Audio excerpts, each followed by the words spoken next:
बिस्मिल्लाहिर्रहमानिर्रहीम।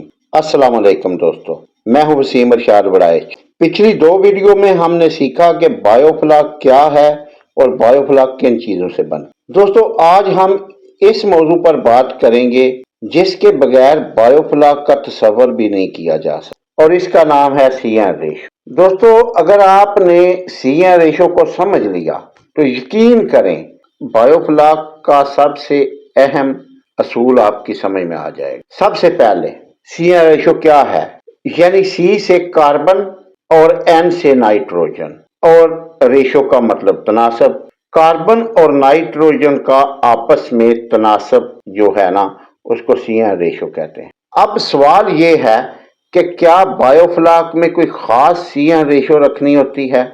जी बिल्कुल।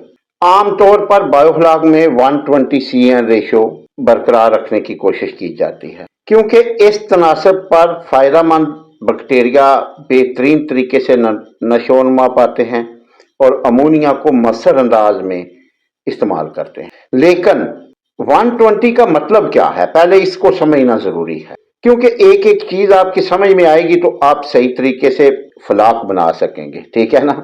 यहाँ ज्यादातर नए फार्मर गलती करते हैं और वो समझते हैं कि इसका मतलब 20 किलो मोलाइसिस और 1 किलो फीड। नहीं, ऐसा हरगिज नहीं है।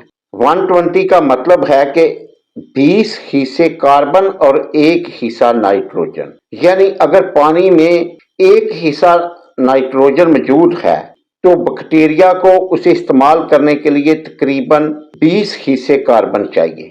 कार्बन हमें मोलाइसिस, चीनी और राइस पॉलिश वगैरह ये सब कार्बन सोर्स हैं, ठीक है। और नाइट्रोजन कहाँ से आती है, ये भी एक सवाल है। नाइट्रोजन हमें मछली की फीड से मिलती है। मछली जब फजला करती है तो उससे मिलती है। फीड भी मछली जाया करती है, कुछ वैसे जाया होती है, उससे मिलती है।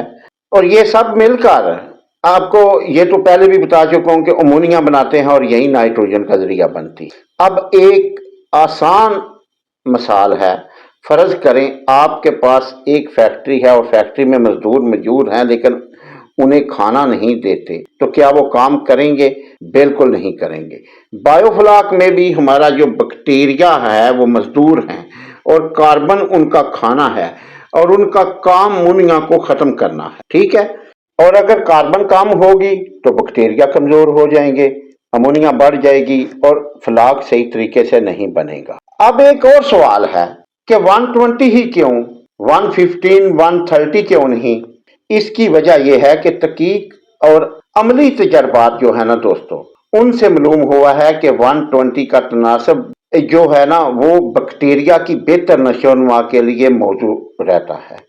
इसलिए दुनिया भर में बायोफ्लाक सिस्टम में इस तनासब को एक अच्छा अदब समझा जाता है। अब ये 120 निकालते कैसे हैं, ये आपके सवाल ज़हन में जरूर आ गया होगा, और यही असल चीज है, ठीक है। और यही वो चीज है जिस पर अक्सर फार्मर परेशान होते हैं। लेकिन फिक्र ना करें, अगली वीडियो में हम मुकम्मल हिसाब करेंगे कि 25% प्रोटीन वाली फीड, 30% और 35% और 40% वाली यानी जो फीड है, जो लोग वो ये इस्तेमाल कर रहे हैं, इनमें से कोई भी फीड, वो 1 किलो के साथ कितनी मोलाइसिस डालेंगे, 1 किलो फीड के साथ कितना मोलाइसिस यानी शीरा डालेंगे। पूरा फार्मूला आसान उर्दू में बगैर किसी मुश्किल और साइंस के इंशाल्लाह ताला अगली वीडियो में बताऊंगा।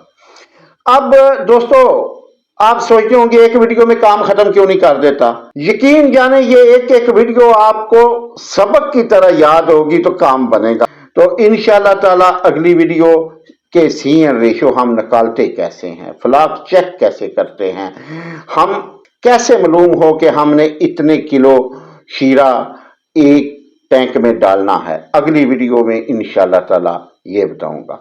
गर्मी बहुत है, गर्मी की वजह से वीडियो लेट हो जाती हैं, उसके लिए माजरत। इंशाल्लाह कोशिश करूंगा जल्द से जल्द अगली वीडियो आए। ओके जी, दुआओं में याद रखना।